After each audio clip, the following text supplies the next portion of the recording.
Jihad. A young man approached the Prophet Muhammad, the messenger of God, and said he knew that the struggle they were fighting needed men. The young man offered to fight as a form of jihad, saying he believed this is what Allah had commanded him to do, even though his mother was weeping at home. The Prophet Muhammad gently advised the young man to go home and allow his mother to laugh in the same way he had made her cry. Jihad, according to the Holy Quran, is a form of self-sacrifice. It's a struggle within oneself. There are many forms of jihad and many ways to give of oneself. With 1.2 billion followers around the world, Islam is the fastest growing religion and often the most misunderstood. The majority of Muslim jurists view jihad as a defensive act. That is, when Muslims are attacked, then they can launch jihad.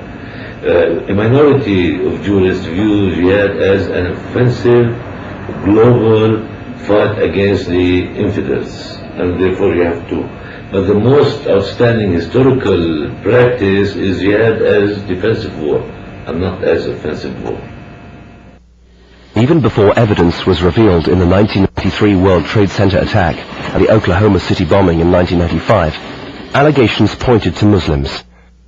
The September the 11th attack on the World Trade Center was, in Quranic terms, not jihad, but a terrorist attack. Jihad. It's interesting.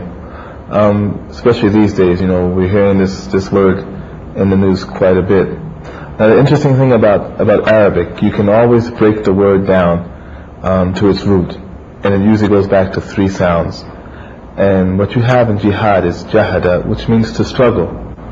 Now, a jihad is not only a struggle with a gun, or a sword, or M16, or a Krasnikov, it's also with the word, because in Islam we believe that the pen is mightier than the sword.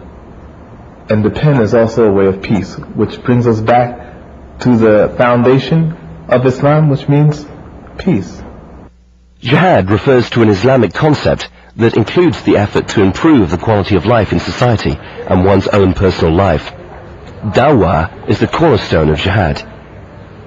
It is the call or invitation to Islam. It introduces the religion's principles and clarifies any uncertainties surrounding the faith. This is the cornerstone of jihad. With 21st century technology, Dawah has become globally accessible on the information highway. Nowhere in the Quran is the term holy war used. In fact, the concept of holy war first emerged in 1095 when Pope Urban II called on Christians to take up arms to liberate Jerusalem from Muslims and other heretics. In history, this marked the beginning of the Crusades. Teachings of the Prophet Muhammad recount that after a battle, the Prophet told his followers they had returned from Jihad al-Asghar, a lesser jihad.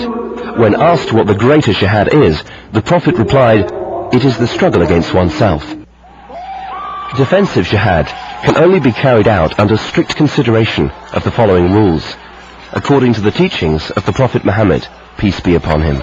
Those are to go in the name of Allah, not to kill old men, children or women, and never to mutilate the bodies of the enemy.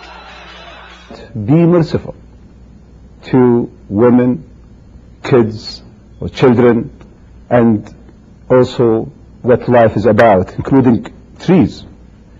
Now, it happened in the history that when there is a complaint to the commanders about any of the soldiers torturing or killing innocent people, that's a crime. Therefore, to us as a Muslim, it's clear that killing any, terrorizing any, Muslims or non-Muslims, sin.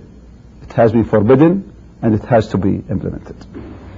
These rules, introduced by the Prophet and his companions more than 1400 years ago, still apply today and comply to the codes of war stipulated in the 1949 Geneva Convention. Only a recognized religious Muslim leader is entitled to proclaim jihad.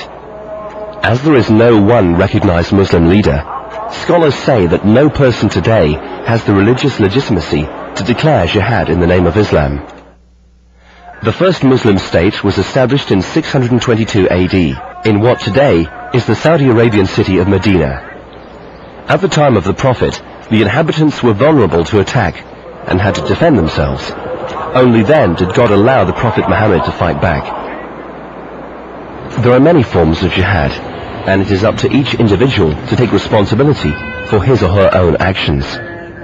Some may be honored as martyrs, others for keeping the peace or staying at home to support families and communities.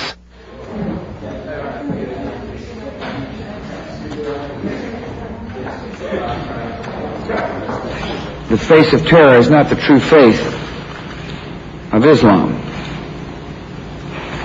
That's not what Islam is all about. Islam is peace.